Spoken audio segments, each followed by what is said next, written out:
Greetings, and welcome to LA Quill. Today we're diving into part 2 of chapter 16 of Child of the Wind. Arianna sat before the dressing table, looking at her reflection in the mirror as Gemma brushed her hair. She had tried to do it herself, but Faylene had insisted that the slave do it instead. Arianna had made it clear that she was only sitting still under protest, and only because Faylene had convinced her that Gemma would think Arianna disapproved of her work if she didn't let the slave girl assist her. Faylene observed Arianna, a little weary of her complaints and protests, and there had been many, which explained why the prince was so irritated with the girl. She hadn't wanted to wear the new gown, insisting that she would wear nothing provided by the prince. She had wanted to wear the clothing from her own village, even knowing she was going to be forced into the dining hall with the prince. Fearing the girl would do just that, Faylene had removed her old clothing, intending to burn it all later. That gave Arianna the choice between remaining in her night clothes or wearing the gown, unless she chose to go naked, which she obviously wouldn't do. Since they had both been supplied by Damek, there wasn't much of a difference in Arianna's mind, except that one was more modest. Arianna had not wanted to eat even after the nausea had passed. She had insisted that she would rather starve than eat anything provided by him. Luckily, that hadn't lasted long. Her hunger had finally gotten the best of her. The stubborn girl had refused to rest in the bed, despite the fact that the babe was draining her energy. There was more than one reason for refusing to grace his bed, and Faylene and Gemma had been treated to a full list. Arianna had finally fallen asleep for a couple of candle marks in a chair near the windows.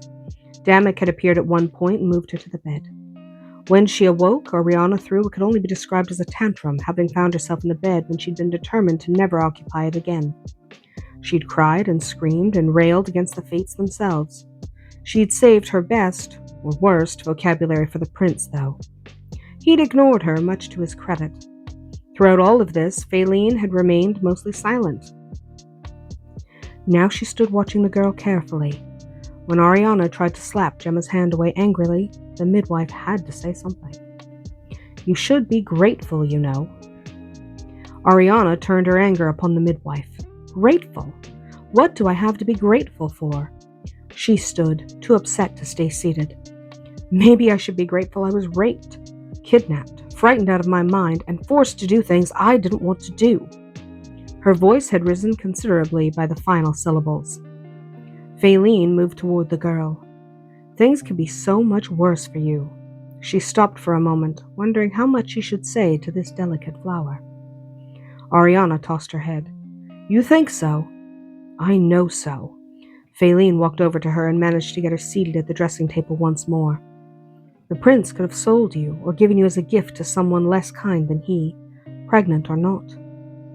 He could have held you until the baby arrived, then discarded you, separating you from your child forever. He could have continued to rape you, yet he did not. He could beat you for your insolence, yet he has not even when you ran from him, endangering his child, his heir." She picked up the ribbons Gemma had been trying to weave through her hair. "He could even have had you branded." "Branded?" Arianna explained, turning around. "What do you mean?" Just the very thought was horrifying. Gemma shrugged her shoulders, allowing her simple blouse to fall slightly. It revealed a burn on the slave's left shoulder, just above her breast, that to Arianna's eyes was one of the worst things she'd ever seen. It took a moment for her eyes to make out the symbol.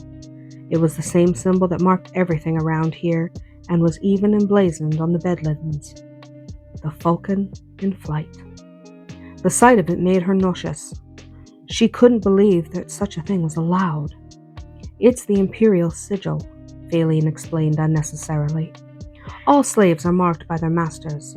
You are the only exception, at least in Crown City. What the nobility do on their own estates is their own business." "I am not a slave," Arianna announced hotly. "Aye, you are. You were captured in a raid, and you're Republican to boot." She began weaving the ribbons into the golden locks. "You are as much his property as Gemma here. More so, perhaps, since you carry his child. He has been more patient with you than you deserve. It's time you start showing some gratitude. You have already tested the limits of his tolerance." As Faylene finished her hair, Arianna realized that Damek could do anything to her, and she couldn't stop him. He'd proven that last night. More than ever, she wanted to go home. She blinked back her tears as the door opened. It was Damek, of course. Gemma fell to her knees. Arianna refused to look at him. Faylene just shook her head and began tidying up the dressing table. "Are you ready, Arianna?" he asked. "I want you to meet my aunt and cousin before dinner, so we must go now." Still not looking at him, Arianna stated, "I won't go." Gemma gasped, and Faylene made a very loud snort. Damek, however, had been prepared for that particular response. He walked over to her, swung her over his shoulder, and headed for the door, ignoring her protests. "Put me down!" she shrieked. Damek paused. "You can either walk or I will carry you. Your choice." He meant it, and everyone in the room knew it. Arianna had to think about that for a moment. She didn't want anyone to think that she was going anywhere with him willingly. On the other hand, she didn't want to be dragged all over the palace. That had happened once already. "I'll walk," she said weakly, beginning to cry again. He lowered her to her feet, admiring the vision she presented despite the tears. The gown was the same shade as her eyes.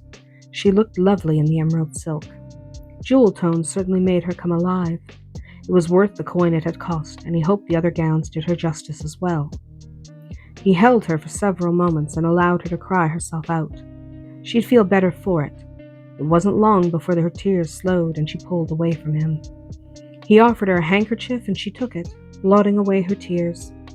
Damek offered her his arm when she finished repairing the damage the tears had done to her face. After a long moment, she took it. Grudgingly, but it was better than another argument. They left the bedchamber, but he paused before they left his chambers completely. Arianna regarded him with suspicion as he reached into his fresh deep blue tunic and removed a slim box. He held it out to her, but Arianna shook her head. He smiled, having expected that, and opened the box for her. It was a necklace of emeralds and white gold. She gasped as he said, "I thought you might need a jewel or two to complete the outfit." Removing the necklace from the box, he waited. She wasn't sure what to do.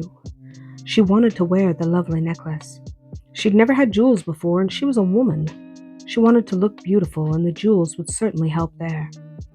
It was obvious, however, that he wanted to put them on her himself, and that he'd wait all night if he had to. She did not want him to touch her. It was too hard on her nerves.